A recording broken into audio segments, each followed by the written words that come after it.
Okay, thank you everybody for coming to Bridging the Gaps, look at preventing and responding to suicide. This one is on preventing and responding to suicide in Black communities. And wanted to just introduce our speakers today. We have Ellen Yard from the CDC, and she'll go first. And then we have LaShawn White, who is a MSW student and has her own story to tell. We have Marlena Strong, who is an LPC, and we have Laura Morse, who is an LPC as well. And feel free to add your own alphabet soup after your name and give us more info about where you practice as well if you desire. So with that, I will give it to Ellen and take it away. All right, well, just be patient with me for a second so that I can, okay. So it says host has disabled participant screen sharing. All right, let's fix that. Do you know how to do that, Heatherly? I do. You need to go ahead and make her a co-host as well. I'm a co-host, so I can't make her another co-host, but since you're the host, you can make her a co-host. Okay, will do. You did not give me that power. I will. Okay. As long as I've been using Zoom, it's still new to me. Okay. Okay, you should have it now. I do, okay. Okay. Let's see here. All right, are you seeing my slides? Yes. Yes. Cool, okay, and if I start to break up at any point, let me know and I'll turn off my video. Sometimes it just seems like it's been freezing lately. But anyhow, so yeah, good afternoon, and thanks for inviting me to come talk to this group. I'm really looking forward to talking for the next hour, or talking with you guys and hearing from you all the next hour. So, yeah, my name is Ellen Yard, and I'm an epidemiologist with the CDC's suicide prevention team in our team of injury prevention. So I'm going to be talking about a little bit about the topic of Black suicide prevention today, which is a really important topic. So in 2019, which is the year for which we have the most complete data, suicide was officially recorded as the 15th leading cause of death among non-Hispanic Black persons in the United States. Suicide is among the top 5 leading causes of death for non-Hispanic Black persons aged 10 to 34 years, and the 6th leading cause for those aged 35 to 44. So it kind of tends to affect more of the younger population among Black Americans. So I want to take a minute on this slide here. So this slide here shows the rates of suicide by race and ethnicity over time. So overall, across all racial ethnic groups, we've seen a 30% increase in suicide rates in the last 20 years. Rates among non-Hispanic Black persons are in the red line, which is a little bit hard to see because it actually parallels very closely the rates among Hispanic and non-Hispanic, Asian, and Pacific Island populations. So we're going to note that those are lower than rates among non-Hispanic white persons and non-Hispanic American Indian Alaska Native persons. But that doesn't mean it's not a problem, and the rates are increasing in Black Black Americans at 30%, just as much as they are with the other groups.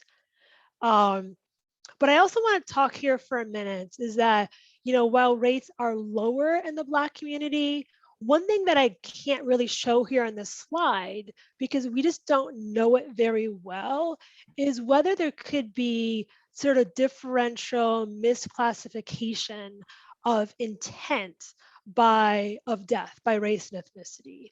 So in other words, when a medical examiner is investigating a suspicious death or a questionable death, could they be less likely to rule suicide for a Black person compared to a white person? Because if you kind of have this like cultural bias, and if you have this, in the back of your mind, you're thinking, oh, well, I know the suicides are more common among other groups are not that common among Black Americans. You as a medical examiner, could you be slightly less likely to declare a suicide to be a suicide because you just don't know?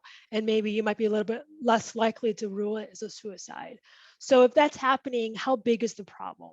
That's something that we really don't know right now. I think that really could be a thing to look at in the future. This slide shows the suicide rate by age group for Black males and females in 2019. So what we see here are that rates are higher among males in every age group, and they're highest among Black males in their 20s. Rates then decrease with increasing age. And I just want to point out this is a little bit different from what we see with other groups, particularly non-Hispanic white males, which is the bulk of suicides in the US. So for other groups, you tend to see increasing rates with increasing age. So it's a little bit interesting here that with the Black community, you see decreasing rates, and then the highest rates really being in those younger age groups. This slide looks at suicide rates between 2017 and 2019 geographically. We see that suicide rates among Black persons tend to be higher in the West. But interestingly, suicide rates among Black persons do not vary a whole lot by rurality. So in general, just in general, suicide rates in the US tend to be higher in rural areas, and then they decrease as areas become more urban. But we don't really see that trend with Black suicides. We really kind of see it's a little bit of a trend, but not really. It's really more kind of similar rates in urban areas compared to rural, which is also a little bit interesting and probably could deserve some further study. So this slide shows the means or the methods of suicide. Males are on the left and females are on the right. So for males, over half of suicides are by firearm. The next most common is suffocation. For females, you see suffocation is the most common, but followed pretty closely by firearm and poisoning. But I do want to I want to point out, so I said a couple slides ago that, one of the issues in suicide research in general is that it's not always clear when a person dies if their intent, for certain causes of death, it's not always clear whether it was intentional or not. That's particularly the case with poisonings. When someone dies by suicide and the method is a firearm or suffocation, it's a little bit easier, usually a little bit more clear cut to say this was probably a suicide, and that's what it gets ruled as on the death certificate. But when it's a poisoning, it becomes a little bit challenging, because if there's no suicide note and if the person had no history of known suicidal ideation, it can usually be like really difficult for the medical examiner to really know if it was an accident or was it a suicide attempt. And I will say, we were just looking at these data yesterday for another reason, but for poisoning, so all poisonings in general in the US, like over 90% are unintentional. But among white Americans, 4% of poisonings end up being ruled a suicide. For Black Americans, it's less than 1%. So it makes you wonder if that could be a potential gap there. And if maybe we are missing some of the suicides by poisoning in the Black community. I'm going to talk for a minute now about non-fatal suicidal behavior. So suicide is really just the tip of the iceberg when we're talking about suicidal behaviors. You also have even more people that are hospitalized or go to the ED for self-harm, or they have suicidal ideation. So in 2019, we saw that about 1 in 6 Black high school students reported seriously considering suicide. 1 in 7 developed a plan for how they would attempt suicide, and over 1 in 10 actually attempted suicide. So reporting suicide ideation is also another area that there could be some kind of differential misclassifications, because you do have certain communities and cultures, and one of them is the Black community, where there can be stigma to acknowledging that you're having suicidal ideations, and there can be kind of barriers, and you might be more hesitant to seek help for a suicide attempt or suicidal ideation. So, another question is like, how are these numbers in this slide affected by these potential stigmas? And maybe they're much higher than they, maybe the reality is higher than what they are on the slide here. I'm going to be wrapping up in a minute. I just want to touch on prevention real fast. So, there's a real possibility that suicide rates are going to be, continue to increase, particularly because of COVID-19. It's been hypothesized or feared based on factors such as anxiety and depression, the financial toll that occurred during the pandemic, with unemployment, savings running out, social distancing measures. There's been increases in interpersonal violence with people being home more adverse childhood experiences and substance use, trauma from family members, especially frontline workers dying from COVID. All these could potentially be making suicide behavior a little bit worse. So CDC promotes a comprehensive approach to suicide prevention, which really addresses the broader kind of family, community, and societal aspects. It's really about trying to, we recognize the need to really prevent people from becoming suicidal in the first place, and really trying to bolster communities to make them stronger. We do have a technical package on our website. I'm not going to go into it here, but you can certainly look at this afterwards. That kind of describes different strategies and approaches for preventing suicide. So that's my presentation. I will stop sharing my screen now, but happy to take questions later. And again, thanks for letting me chat today. Thank you, Ellen. Yes, and we will have times for questions near the end. So please try to save your questions as the next speaker may have the answers for them, or they might just bring up new questions, which I'm hoping is the case. So next we'll have LaShawn White. She is an MSW student at University of Georgia, and she's going to tell us a little bit about her story. Hello, my name is LaShawn White. I am a social worker. I currently am employed at DFACS, and I am interning with APS school systems right now, which I enjoy. But I know my time is limited, so just going to briefly tell you a little bit about my story and why I am on this. A part of the reason why I'm on this committee is my son, Rashawn Shaquille Campbell. He was my heartbeat. I called him my little man. Other people called him Sean. He was actually named after me. Instead of LaShawn, I named him Rashawn. He was the baby. He was born a twin B. There are so many beautiful and fond memories I would love to, reflect on and share with you. But like I said, I know my time is limited. He was my pride. He was my joy, my little entrepreneur. He was an entrepreneur at the age of 10. He had incredible discipline and structure as a child into adulthood, really consistent with his studies. He loved basketball, music, reading, writing, very creative, Sean. He had been writing in poetry and journaling since he can actually start writing. I got so many of his journals here with me right now. He enjoyed helping and teaching others from childhood to adulthood. He touched many lives.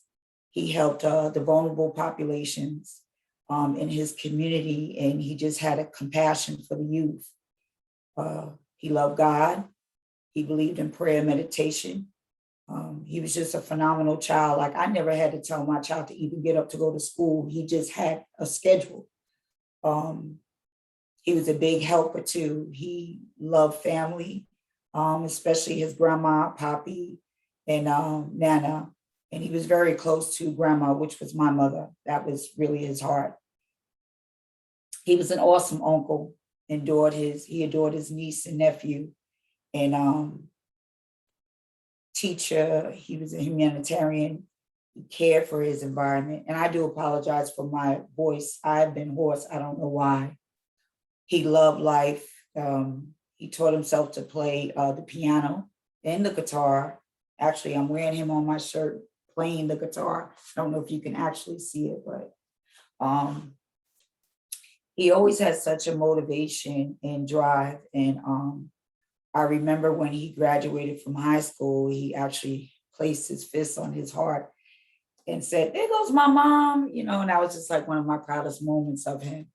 But he graduated from USC Aiken, bachelor's degree with with his sociology degree, and he had a great group of friends. Actually, they're like family. We still keep in touch with them, and he was. I remember we used to talk about Langston Hughes because that was like his favorite poet. And when he turned 25, he went skydiving. He went to Paris. He used to do community drives, literacy drives, food drives. He was doing grant writing. He was actually learning how to do grant writing for HIV to increase the funding for the medication for HIV. They haven't increased that funding for that medication in, I think, over 10 years.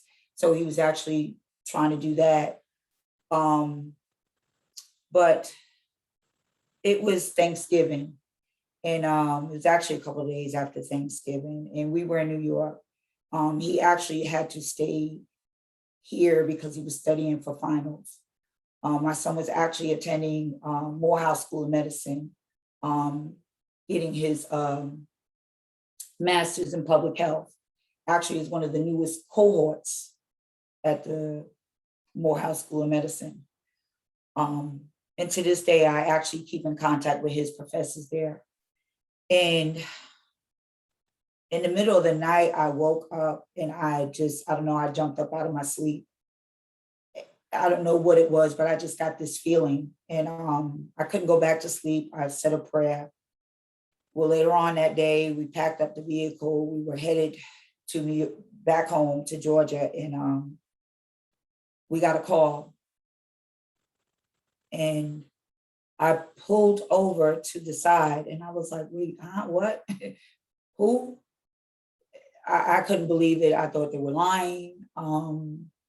And my sister didn't live that far from where we were. So I drove there. I don't know how I got there. That was just all a blur. I seriously don't know how I ended up in a driveway. But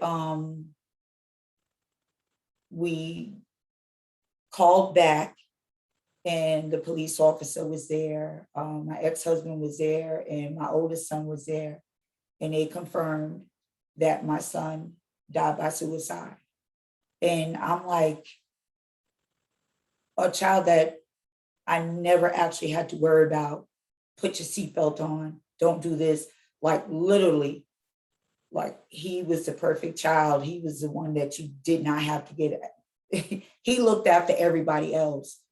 And I said, "No, you got the wrong child." Like all kinds of things were going through my mind. And the police officer, like I said, she confirmed it. And in the beginning, I couldn't even say the S word because I said, "No, this doesn't happen to my family. Not my child, not Sean, not my little man," and I just spoke to him. I never seen a sign, nothing. So when I finally came to terms with it, and people would ask, or I would say it, because at first I was ashamed, I'm not gonna lie. And I finally came to terms, and I would say it, and people would say, "No, Black people don't do that." No. I'm here to say that they do. I'm living proof that it does exist. Because my son is no longer here. So after finally coming to terms with what has happened, but what I have done is I don't define my son for that moment. That's why I had to tell you just that brief bit about who my son really was, because that's who he was. I don't define him by what he did. But I wanted, and what I do now is that I turned his tragedy into advocacy. And I have, because I know that it is important to unlock the awareness that suicide does not just happen and is not just a white issue, as everyone used to say to me. The rates are increasing in the Black communities, because I have really educated myself. When I came to terms with it, I educated myself. They even started a task force here, suicide task force. I don't know how active it is or who's overlooking at it, but at one time John Lewis was, but he passed away. So I am now advocate for American Foundation for Suicide Prevention. I do fundraisers. I am a part of the advocacy events. I do the community walks, and I just try to bring hope, and I try to bring awareness to people. I have lost a mother. I have lost a father. I have lost a grandmother. I have lost a sister. I have lost a brother. But to lose a child, and not only to lose a child, but to lose a child by suicide, that's double trauma right there. And if I can avoid or try to prevent that from happening to another parent, then that's what I want to do. I want to be a voice for the voiceless. I want to be a voice for my son and any other parent that has gone through what I have gone through, because we have to look at my son that died by suicide. Not only did all the other lives and all the people that loved him, all those people suffer too. So, and that's just how I look at it. So again, I just had to share my story, and I share it every time I do the community walks, and the group of people that come out is phenomenal, because it shows the love that they had for my son and the love that he poured out to them. So thank you, and thank you for listening. I appreciate it. Thank you so much, LaShawn. I really liked your point about sharing who he is and how he's not defined by his final moment. And I think that's something that we all need to remember. And I know that was hard to share that with us, but I think that really meant a lot to us to hear your story. So thank you so much. Thank you. Thank you for listening. So now we are going to hear from Marlena, and she is going to talk to us about stuff clinicians need to know so we can do the good work to help prevent and help the families. Good afternoon. Thank you so much for this opportunity. I am Marlena Strong, licensed professional counselor and certified anger management specialist. Can you hear me okay? Oh, okay, great. Okay, just wanted to be sure. So I will be talking about unique skills that clinicians need. One of the most critical skills that any clinician, provider, healthcare personnel, advocate could ever have is cultural competency. I know we've heard it before, and when you hear it, it's like, what does that really mean? What it means is understanding that your worldview, your perspective, your beliefs, your norms may not be that of someone else. And even people that may be of the same race and ethnicity may have different cultural norms. So what can we do about that? What we can do is understand that a part of our process and being able to better serve our clients is to not only be knowledgeable, to take the CEUs regarding cultural competency, to attend programs regarding cultural competency, but also understanding that you're not going to know all the norms and beliefs and language. I want to spend just a brief moment talking about how critical differences in language can be. The reason why language is so important is because your meaning of a word may not be the same meaning of your client. In cultural competency, to truly understand if you are understanding where your client is coming from, understanding what they're attempting to articulate to you, is to simply ask clarifying questions. Don't make assumptions. Don't assume that you know what it means. An example of that is oftentimes people in the African American and Black communities may use different words to describe their feelings, like I'm struggling, I'm just over it, I'm done with it. Well, that may not be alarming when you hear it, but what does that mean to that person? It's okay. Don't be afraid to make a mistake. Don't be afraid to ask the question, what does struggling mean for you? How does that show up in your day-to-day life? Can you describe struggling? What does that look like? Asking those clarifying questions could help you understand that over it, struggling could mean I'm feeling really depressed. I am experiencing anxiety. I might not say I'm experiencing anxiety because I might not know that language, but I do know other words that are common to me to describe how I'm feeling. Another example of accepting that there may be differences. Simply accepting that there may be differences is okay. It helps you become an advocate for your client, but it also helps with you understanding that it also helps with the therapeutic rapport. Just because there are differences doesn't mean that there has to be a disconnection. It's actually an opportunity for a greater connection. Not only will your client feel heard and understood, they'll also feel like, wow, I have a voice. My therapist took the time to not feel like they're the expert in the room on everything. And they actually asked me what this means to me. They're not making assumptions. Some risk factors, things that happen in the African American community, as both speakers both pointed out, is that there's this belief that African Americans are not susceptible to suicide. That stigma that also is still in the African American community and Black communities as it relates to mental health. Oh no, we can pray that away. That may be a cultural norm for some people, that a heavy religious presence is what's needed to help cure and treat what a person is experiencing. But there also is a high presence of the resiliency factor.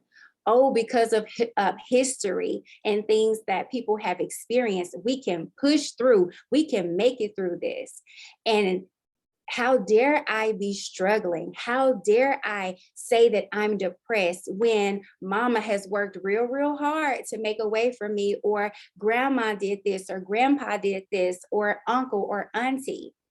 And then those very things that are considered to be preventative factors, such as a strong family presence, could also be a risk factor, because a person may not feel comfortable being able to share that they're struggling with their family members or even friends who have never experienced anxiety or depression. It's keeping it on the hush hush. How will I be perceived? It's often identified as a weakness. Understanding that that's what it's like for that person. So they may not say depression, anxiety, I'm having mood swings. It's very important for you to be able to help them develop the language. What happens to the client? What happens to clients when we're not culturally competent? When we're sitting across from them and we haven't invested in the training, or we're afraid of being wrong or offending the client, what happens to them? They don't have a voice. They're dismissed. There's that lack of trust. A misdiagnosis happens. We're not able to develop an effective treatment plan. And who suffers? The client. When you are culturally competent, you can have a stronger therapeutic rapport. You become an advocate, and you have an increased knowledge and understanding to serve even more people from that same population. This is the human experience, and our differences can also be connecting factors for us. We don't have to allow our differences to be a challenge in treating our clients. There are several resources, and I try to make it as short as possible for the sake of time, but there are several resources where you can get more information to become more informed about what's happening with the rise of suicide in African-American communities. There is the Suicide Prevention Resource Center has a great article about the rise in suicide. The National Library of Medicine, the Center for Disease Control, which I know Ellen just spoke about that, the statistics showing the rise in numbers. There is a great CEU from the Suicide Summit that just occurred this year with phenomenal speakers, and one of them was Victor Armstrong. He did a phenomenal presentation about suicide in Black communities. So if I can leave you with anything that I feel would be a unique skill as it relates to clinicians dealing with African Americans and Black communities, that would be to not be afraid to ask questions, to clarify and make sure you're understanding the language the person is using and how it affects their world and what's happening in their lives. Thank you. Thank you so much, Marlena. If I got one thing, it's to be competent. You need to be curious and compassionate. And we need to keep learning. Yes, absolutely. Yeah. Yeah, it can be intimidating to be across the office or the chair from somebody and ask them questions that indicate that you're ignorant about something that they're talking about. So I appreciate you telling us that it's okay. It's okay. People will respect the fact that you ask the question versus allowing them to leave the office knowing there's something you needed to ask to help give them better treatment. Your client can feel that. Yeah. They can feel that.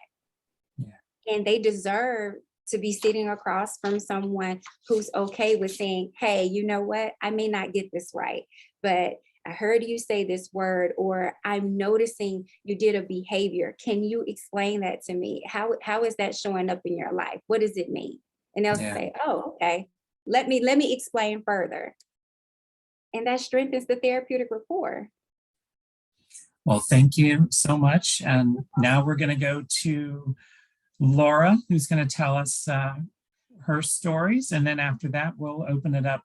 First, we're going to have just questions amongst the panelists in case they have anything, and then we'll open it up to all of us. So go take it away, Laura. Okay, hello everyone. I am also a licensed professional counselor and certified professional clinical supervisor. I've been working in private practice now almost pretty much 20 years. I guess my segment would be probably a little bit more anecdotal as far as what I've seen or experienced in my career arc. I thought that all of the presentations are really important from the research side that the CDC provides, with LaShawn really wonderfully allowing us to know her son. I'm really taken with that because it's unfortunate that we don't hear more people speak in that way when they're describing the loss of a loved one due to suicide. It is, you know, a lot of times very short, or people get caught up in, well, I want to know how, I want to know why, you know, all of those kind of questions that people may not have the answer to, or sometimes is irrelevant, you know, unless you're doing research, and takes away from the fact that this beautiful soul is no longer here, and what that means for the family, and really what that means to the legacy and the dignity of that person. So, LaShawn, thank you so much for sharing, and especially in the way in which you choose to share, and the fact that you are allowing other people to learn from you and your son in the way in which you do it. I have so much respect and admiration for that. So thank you very much. All right, so I've been in private practice for a long time, and just a story. One of my first career experiences was to work at a hospital. It was called Bronner Psychiatric Institute, and it was in Smyrna, Georgia, and it's no longer here. But I had to take that because I was working full-time as a clinician, and working full-time and being a graduate student. I had to make money, right? So where else can you do your internship but a place that's open 24 hours, right? So it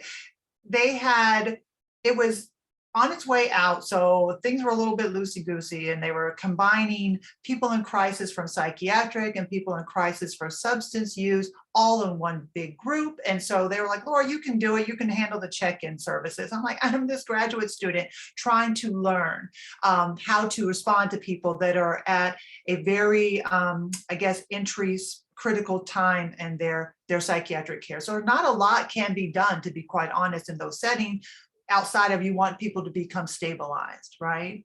But it was really interesting to talk with people who had been hospitalized, how many had come for multiple hospitalizations, and who was there for their first experience. The majority of the clients I worked with were not Black clients. And I know now for several reasons. One, resources, right? Psychiatric care is very expensive. Two, we don't get to that point, right? So if there's going to be some kind of a problem, then it might be long and drawn out, right? So suicide isn't necessarily a one act. It can be a continuation of several acts or experiences through drug use or other that lead people to that point. But one family in particular will always stand out to me. Was a young woman who had a suicide attempt, and they were to have the family session. It was important that after clients came in, they were stabilized, you had to do a family session.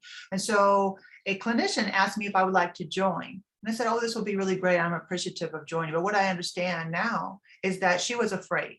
She was afraid, young white woman was afraid, because this family who was coming in for family therapy, it wasn't just the mother, it wasn't just the father. It was a mother, the father, auntie, uncle, cousins, sisters, and brothers. And no kidding, 20 people showed up for the family session. What I know now is that the clinician probably said, you know what, we're going to pick 2 or 3 of the important parties here to do this initial family session, but they came. And the clinician brought me in, and I think she just wanted to feel like she had a clinical ally, but I think she also brought me in because she was afraid. I don't know how to talk with this large Black family. And as they are understanding that their family member is in a critical space right now, and they don't even understand. So I sat back and listened because I'm a student.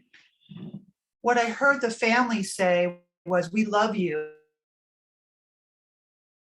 At this point, we don't do this. This is not what we do. We would keep it in the house. We could have been there for you. You heard all of the things, right? And it wasn't, I'm not saying that in judgment. I'm saying out of this earnest of love and fear that they had, and trying to come to this family member from a place of, well, this is what we would have done in this situation, or we would have prayed, or we could have gone to the pastor. You could have gone to, Aunt so-and-so who is a healer. Seriously, people will lay hands, even in my own family. You go to Aunt Evelyn, she will pray with you, and she will lay her hands on you, and she will help you. And you do that. You don't go to this doctor over here who's trying to push this medication. We don't even understand what's going on, and we don't rack up a bill. Okay. And I watched the client sink deeper and deeper and deeper inward, because what she understood is that she did not know how that she had come to this place herself, that she was hurting, and she felt this obligation to now her family. So you could see the heaviness of it, right? And it was overwhelming. And so what I promised myself at that time is that when I become fully licensed, I will hopefully provide more structure in those situations, but I will try to find ways to communicate better with families so that they can be educated, and also to others. So education has been my passion since, for pretty much all my career, but really since COVID. So there's a poem song by Paul Laurence Dunbar, "We Wear the Mask." A lot of Black people know this poem. The idea, I think it originates out of slavery, but what Black people put over and what we want others to see versus what we really are truly feeling. So the smiles or the stoic faces or the resolve is important because it's a protection until it isn't anymore. Okay. And I know Marlena could speak to that more. She has spoken to that. Well, I feel like COVID, this pandemic, and I also feel like George Floyd ripped the mask off of a lot of people, ripped it off. And what we saw for many people was incredibly frightening. Not only like to our peers, oh, you feel this way? We're in the same profession, but you feel this way? How could you be helpful? How could you think this? You know, all the questions that come up, right? On all the sides, right? But also ourselves to say, I've been putting on this mask and kind of pushing through, but now I cannot conceal the fact that I'm depressed or anxious or fearful in the way in which I am. There's no way to hide it anymore. What do I do with this, right? Some people had the privilege of getting educated or understanding what the resources are, knew how to turn to others. But when we're in crisis, a lot of times you don't know what to do. And so education for me matters, to say to a family, okay, there are different levels. Do you need to go to the doctor who could provide this for you? This is what a therapist can do at this level. This is what a psychologist might be able to do that overlaps with what a therapist could do, but not what a psychiatrist could do. You see where I'm going? And so taking the time to explain to others in a way that is sincere and focused really can be a relief. You know, saying there are resources out there. Google actually could be your friend when it comes to mental health resources. Not if you have like a stomach ache, because then you'll think that you're literally not going to make it through the night. But through mental health, if you Google mental health or what's involved in your area or NAMI or CDC, you can get so much information, right? So there's a patience that is required as a therapist. And when you're burnt out as a practitioner, provider, I still think it's so important to say, at the very least, let me offer you some idea of where to go. Let me answer your questions. Let me help you make informed choices, okay? I am a mother and I have two kids that are college age. It has been really interesting as this mother who used to have puppets in her house with, like, you know, those play therapy puppets, and you would be like, hey, let's talk about the feelings. I want you to be light years ahead in your emotional intelligence compared to your best friend, right? That was my thing. And my kids would be like, you are ridiculous. But it helped them put words to things, right? I remember my daughter going on the bus, and this little boy was probably in 4th grade, and he was miserable, and he was talking, he had suicidal ideations, young boy of color. And she was, mommy, this is what so-and-so is saying, and I think he's in trouble. We got to help him. And I was able to talk to his mom, and she later, you know, that's a scary thing too. And she was like, thank you so much. He has been struggling, but I didn't realize it had gotten so bad that he was talking about it on the school bus, right? My daughter at a young age knew how to do that because I wanted her to do it. Now, what does that mean when you're going through COVID as a college student, right? And you're under stress. And then I'm realizing that with all of the coping skills and all of the support that I thought they had, it's not enough. You know, it wasn't enough for my son. And what he started to exhibit in his first year of college was doing very well, and then plummeting, grades, all of these things. And me trying to take a step back to say, what do I need to do? How do I need to intervene? My pride was to be like, I got this, I'm mom, right? I'm an educated mom with all of these resources. I help other people, but he needs more. So what do? I open the space up for other people to come in and help and support him and talk with him in a way that isn't no so much different than what I would say to him, but he could hear it differently. But I had to also give him permission. I don't have to give him permission, but you understand what I'm saying. And I had to give myself permission to say, it's okay to let people support you, right? And so I think that when David first reached out, I've been thinking about the humbling experience of being so privileged to help other people, right? And then the humbling experience of receiving help and letting people help you when you need it. And that's what I try to tell my clients and my clients of color. It is okay to get help and support. We cannot go through this alone. And if your main source of support is your faith, then extend it. It's nothing wrong. You have this cord, like your circle of support can be bigger if you allow it to, right? And reducing the stigma. There's a great organization called Silence the Shame.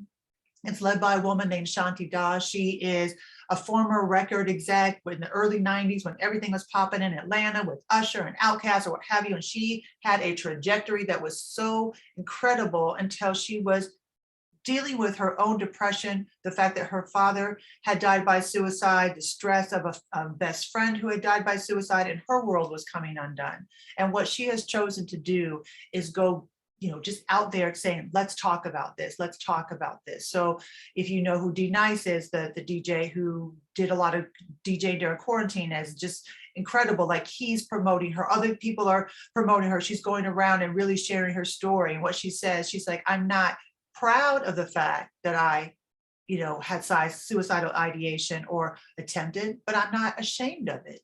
It's a both and, right? And I just have a lot of respect. And I also appreciate the way in which she honors the loss of her father and the loss of her best friend and the loss of others, to say these lives will always matter. They will always matter. And we can learn from them, at all the stages. So I know I'm kind of all over the place, but I guess my biggest takeaway as a clinician for you all who are studying to be clinicians is, don't be afraid of the conversation around suicide. I'm not going to lie. I love it when I have a new client who wants to see me and they come in with their Starbucks and they kick their feet up and they're like, I want to talk about my boyfriend. I'm like, yes, let's talk about the boyfriend. But the truth is, you never know where that conversation is going to go, right? And so as a clinician, you have to be able to say, I need to know more. I want to create safe spaces so that if something takes a turn, you can come to me. And then I want to be prepared as that clinician to say, I know how to help you if it changes in that way, right? I know how to help the client. I know how to help the family. And I don't have to do that alone, because there's a network of clinicians and resources to support you in that case as well. But being really open and honest, like, let's not make it something that is a secret to talk about.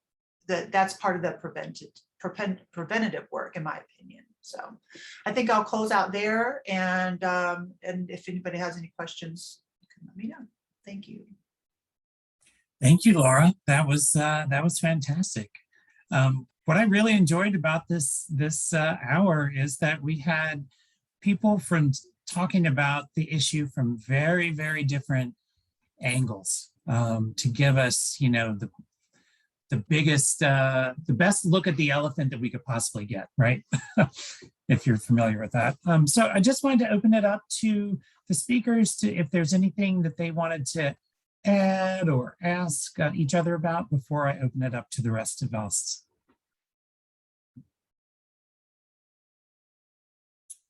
Okay, and it sounds like they don't have any questions. So for the rest of us, does anybody have questions for any or all of the speakers? Or just a comment? That's fine too. I wanted to ask Ellen a question with the suicide with the notes.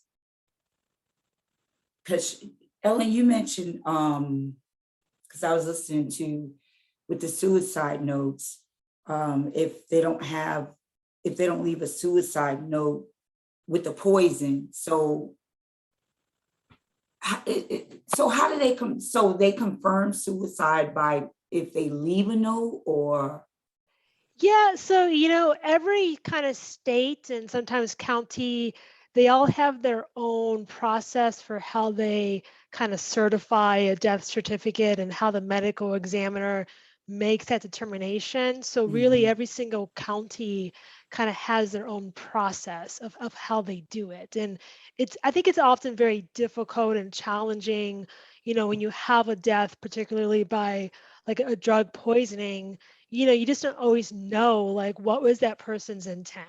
Were they trying to end their life? Was it just an accident? Some people also say, does it really matter? At the end of the day, this person died, Mhm. prematurely. A life was taken that shouldn't have been Mhm. taken, and a lot of the risk factors are the same from a research perspective. But we do try to get numbers, but it's difficult. They look, if there's a suicide note, then it's a little more obvious the person intended to probably die if they wrote a note. They'll talk to family and friends and try to figure out, have they been suicidal? Did some event Okay. happen recently where maybe they were going to foreclose on a house, or maybe they lost a job? Like, if that had just happened, they might be more likely. But if they can't really find a reason, Mhm. there could also be pressure from family and loved ones. People don't want that on a death certificate all the time. So it's Okay. really complicated, for exactly how these death certificates really get certified with the cause and an intent of death. And I think with Okay. poisonings, it's because in the recent years, we've seen unintentional poisonings have increased as a cause of death, but Um, suicides are starting to flatten out.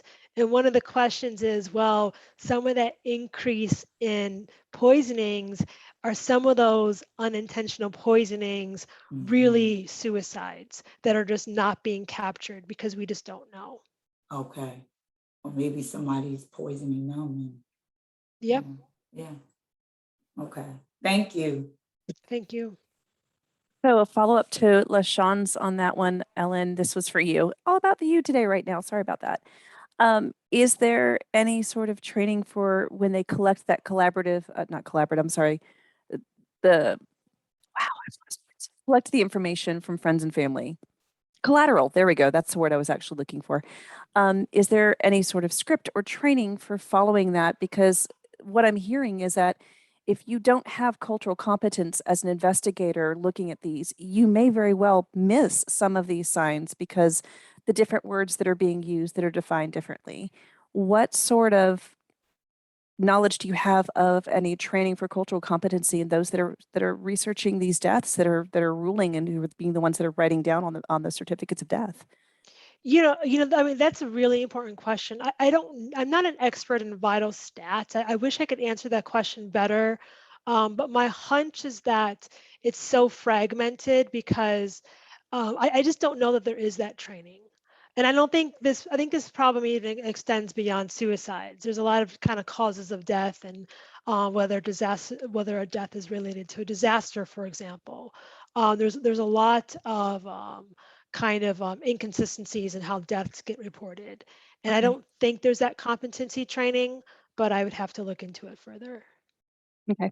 Thank you. And also, kind of as a follow-up, I'll put it in the chat, but is there any chance you would be willing to share those slides with us? There's so much information that I like kind of glazed over as you were Yeah, going through, but no, I'd love to be able to explore more later.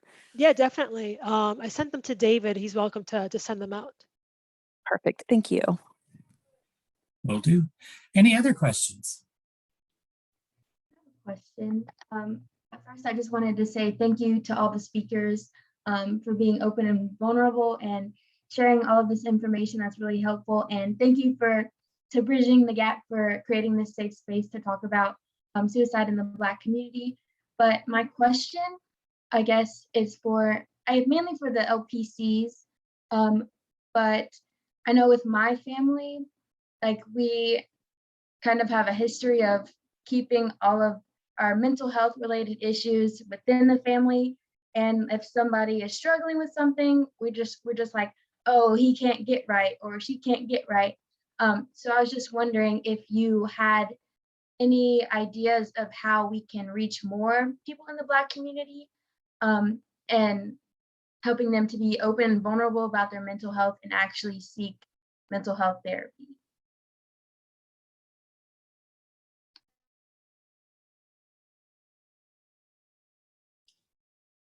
Do you go, Marlena, go ahead, you start. Oh, okay. First, I want to say that again, that is kind of one of the downsides of being able to share and be vulnerable about what you're experiencing, the fear of what the family is going to say or what they're going to think. I definitely would suggest that some options in terms of being able to have that space is to connect with organizations that have open forums, participating in like NAMI. They have local chapters where you can gain more information that's not only vital for yourself, but also vital for your family. Being educated about what's out there. There are so many podcasts now that even if you don't want to share it with your family, there are several, I believe there's one for Therapy for Black Girls podcast that you can listen to, so you can be getting information on your own if you don't feel comfortable with sharing that information with your family, or you may feel afraid to talk about that because of what family may think. Other resources are I think Laura mentioned Google. Google is a great resource about learning about what you're experiencing, because Google will bring up so many resources where you can read articles, you can even watch videos of other people having that same shared experience and what they did to be able to create a safe space for them. Checking with your school. If you are a college student, go into the Counseling Resource Center and attempting to speak with someone there. Those are just a few things that you can do when the family is saying that, oh, this person is always messing up. Well, that person could be really experiencing something that the family just doesn't understand. So it's good to create a community and look outside of the family for other safe spaces and resources.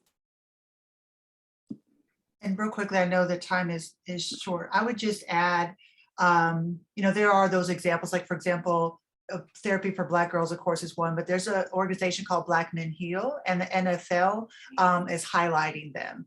College football, I'm a big UGA fan, but many Division I college football programs even had a mental health, focus on during one of their games, might have been like 2 or 3 games ago. So sometimes that's just a proof, like, well, the NFL is supporting this, so I'm sure it's okay. If it's okay for so-and-so, it might be okay for me. But if you don't even want to do that, find a provider or someone who just will validate that this is what is right for you, and that you don't have to prove yourself to everyone either. And I always try to tell my clients who do come in with, I would never tell, or nobody understands, my family doesn't understand why I'm in therapy. I'm like, then it's not their process, it's yours. So what do you need? And let's kind of focus on that. And I did anecdotally have a client that I worked with almost a decade. And it's in the last 2 years that she has been able to tell her friends and family that she seeks therapy. She's been with me for almost 10 years. And she is so proud that even though I think that's a long time, right? That she's so proud that she finally got to a point that she could tell her friends and family that she is in therapy. And so we celebrate that. It's something that it means that she has lifted her own burden around that, but it didn't stop her from continuing on. And I always encouraged her, like, this is your process, and you don't owe anyone an explanation of why it's important and necessary that you take care of yourself. You just know that you need to. Well, thank you for sharing. everybody for a fantastic time. I know we are a few minutes over, so I want to respect our speakers' time. Also wanted to just let you know, if you see these little cards hanging around the building, suicide prevention campaign, and there's a list of numbers on the back, please pick up a few. They may be helpful to somebody that you come across. And yeah, it's got different numbers on it: SAMHSA, Trans Lifeline, LGBT, Georgia Crisis and Access Line. And just finally wanted to let you know that our next talk will be on November 18th. It's a Thursday. It's going to be from 4:15 to 5:15, and it's on preventing and responding to suicide in LGBTQ communities. So we'll have some folks from that community and some helpers to help us understand the different factors in that community. And if you are so inclined and want to learn about existential psychotherapy, Bridging the Gap is having our meeting with existential therapist Austin Hunter this Saturday at 11. So thank you, everybody, and y'all have a great day. Thank you. Thank you. Thank you. Bye-bye.